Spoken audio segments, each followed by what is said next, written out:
Yo, salut à tous et bienvenue sur locan.jp. Aujourd'hui, vous vous en doutez vu ma gueule, il y a une chance sur deux en même temps. C'est pas sûr et certain. On pourrait soit parler de Movember, mais on l'a déjà fait hier puisque j'ai une moustache, ou parler du truc que j'ai dans les oreilles, à savoir les AirPods Pro. Eh bien, bravo, vous avez deviné. Aujourd'hui, on va parler des AirPods Pro que j'ai reçus hier, avec lesquels j'ai joué toute la journée de hier, du moins toute l'après-midi, on va pas se mentir, ainsi qu'à l'entraînement hier soir. Et ils sont sur mes oreilles en ce moment avec le mode transparence d'activer, mode transparence que j'adore réellement, pour le fait tout simplement que vous pouvez avoir des intra-auriculaires dans les oreilles et quand même très bien entendre ce qui se passe autour de vous, voire même entendre mieux ce qui se passe autour de vous que si vous n'aviez pas les intra-auriculaires. Pourquoi ? Parce qu'il y a un traitement du signal qui est effectué dessus tout simplement, et que le micro qui capte le son ambiant et le restitue à l'intérieur traite un petit peu ce petit son ambiant pour le débarrasser de certaines imperfections, etc., le rendre plus clair. Donc en réalité, ce mode transparence me plaît beaucoup. Mais quelle est la principale nouveauté des AirPods Pro ?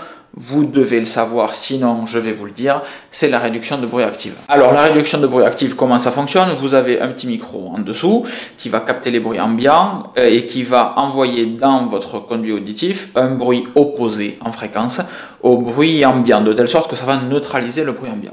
C'est le principe de tous les casques à réduction de bruit, les Bose Quiet Comfort 35 que je vous ai déjà présenté, les derniers Sony que j'ai jamais testé mais qui semblent excessivement bons également, de ce qu'en dit tout le monde.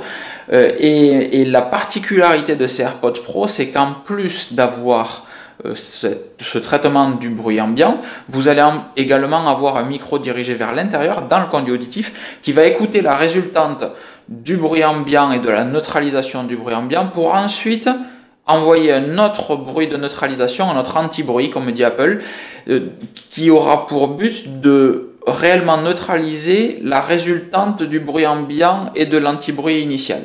Et ça, c'est monstrueux, et la concrétisation de ça, c'est que je trouve que la réduction de bruit active sur ces écouteurs est meilleure que celle de Bose sur son casque. Oh mon Dieu, il l'a dit, oh mon Dieu, il l'a dit, ça va choquer tout le monde, mais oui, je trouve réellement que c'est de meilleure qualité. Alors, je ne l'ai pas testé dans un train, je ne l'ai pas testé dans un avion, un casque circumoral, c'est-à-dire qui vient autour de l'oreille, est censé être meilleur que des petits écouteurs comme ça, mais la réduction de bruit active est plus confortable. Elle n'est pas de meilleure qualité, ni de quantité en l'occurrence, puisqu'à ce niveau-là, c'est réellement la quantité de bruit que c'est capable de couper, mais elle est beaucoup plus confortable. Quand je mets des QC35 de Bose sur les oreilles, j'ai vraiment la sensation d'être dans un scaphandre, la sensation d'être réellement isolé. Il y a une espèce de surbourdonnement négatif, je ne sais pas comment on peut dire ça, mais il y a un bruit chelou, pas cool. Et là, c'est pas le cas et c'est vraiment bien. Il y a ensuite le mode transparence sur ces écouteurs, mode transparence que j'utilise actuellement, que j'ai utilisé pas mal hier, que j'utilise à chaque fois que je suis au téléphone ou quand je fais quelque chose d'autre à côté, tout simplement. Pourquoi ? Parce que le micro capte le bruit ambiant, comme je vous le disais, et le restitue à l'intérieur de manière un petit peu plus nette que vous l'auriez capté vous-même. Et la qualité est réellement super cool. Donc quand je suis au téléphone, quand je fais quelque chose, quand je manipule, etc., j'ai le mode transparence d'activer parce que c'est tout bête, mais quand vous avez la réduction de bruit activée et que vous manipulez quelque chose, c'est pas naturel comme fonctionnement. Donc ce mode transparence permet de faire des choses en même temps que vous avez un casque à réduction de bruit et que ça soit quand même naturel. Et ça, c'est cool. Je suis désolé pour la grosse vibration qu'il vient d'avoir, mais je filme à bout de bras. Une autre des grosses nouveautés, inhérente au fait qu'il y ait deux modes dans lesquels vous allez basculer assez régulièrement, enfin deux modes, trois en réalité, c'est le mode off, réduction de bruit active, et transparence activée, et vous pouvez switcher entre ces trois modes. Il y a sur le côté du AirPods ici, des AirPods Pro, une surface tactile sensible à la pression, pas tactile.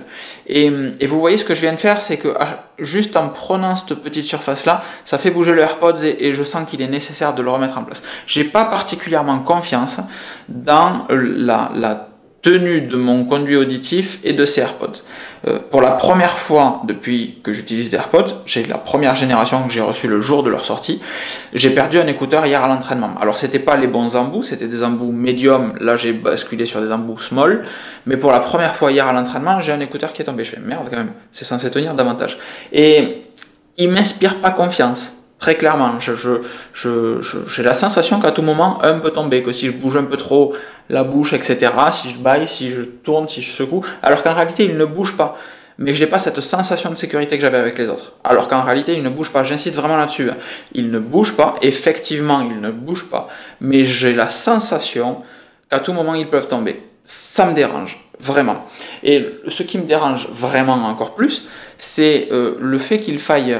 le tap comme ça n'existe plus. Le double tap pour passer au morceau suivant, le triple tap pour revenir au morceau d'avant, ça ne fonctionne plus non plus, ça n'existe plus sur ces AirPods Pro. Il faut impérativement squeezer là sur le côté, pincer cette surface sensible à la pression. Et je trouve ça nul, disons-le. Je comprends qu'il faille introduire une nouvelle gesture pour faire du franglais, à savoir de rester appuyé pour basculer d'un mode à un autre. Ok, aucun souci. Je me dis que ça aurait été peut-être plus malin de faire une surface tactile sur le haut et je reste appuyé pour passer d'un mode à l'autre, parce que c'était naturel et ça revenait à appuyer le AirPods à l'intérieur de l'oreille, alors que là on va jouer là-dessus, et comme c'est déjà très près du visage, mais par définition on le sort un petit peu, et c'est emmerdant. J'aurais vraiment adoré qu'Apple propose dans les réglages la possibilité de configurer ça, que si on veut faire fonctionner l'étape, on a toujours l'étape, et si on veut squeezer sur le côté pour passer d'un mode à l'autre, pourquoi pas. Mais j'en viens même à espérer qu'une mise à jour logicielle puisse faire revenir ce fonctionnement, parce que réellement c'était pratique. Et ça me dérange en fait un petit peu. Donc pour faire simple, ces AirPods Pro, je les adore de par la qualité de la réduction de bruit active et du mode transparence que je trouve génial. Vous pouvez donc basculer d'un mode à l'autre ici, ou vous pouvez basculer d'un mode à l'autre dans le control center ou directement dans les réglages Bluetooth de vos AirPods. Ça c'est cool, super. Mais je suis pas rassuré quand je les ai sur les oreilles, alors qu'en réalité, encore une fois, ils tiennent sans aucun problème. Et en point négatif, il y a évidemment le prix, ça vaut plus de 250 €, je crois que c'est 280 €. Et le vrai souci, c'est selon moi, le fait que ce tap n'existe pas. Et ça me dérange parce que je passe mon temps, moi, à la salle de sport, à changer de morceau. Enfin, à passer au morceau suivant. J'ai une playlist, quand un morceau qui arrive ne me plaît pas, taper dessus, pour moi, c'est naturel. Venir squeezer ici, ça l'est pas, et au final, je me retrouve plus souvent à prendre mon téléphone et à faire suivant, plutôt qu'à venir chercher ici parce que déjà je sais jamais où il est ce machin, et que ça c'était naturel. Mon oreille, je sais où elle est, je tape 2 fois dessus, c'est bon. Là, même si on tapait à côté avant, même si on tapait sur l'oreille, ça marchait. Là, il faut pincer sur le côté, c'est pas naturel.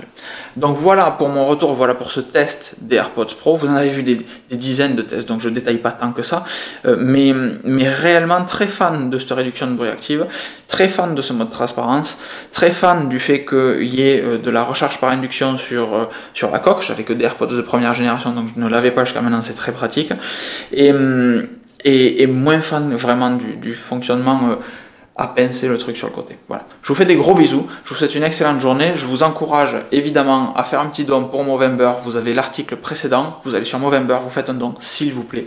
Pensez-y, c'est important de soutenir la lutte contre les cancers masculins. Je vous fais des gros bisous, à très vite. Ciao ciao.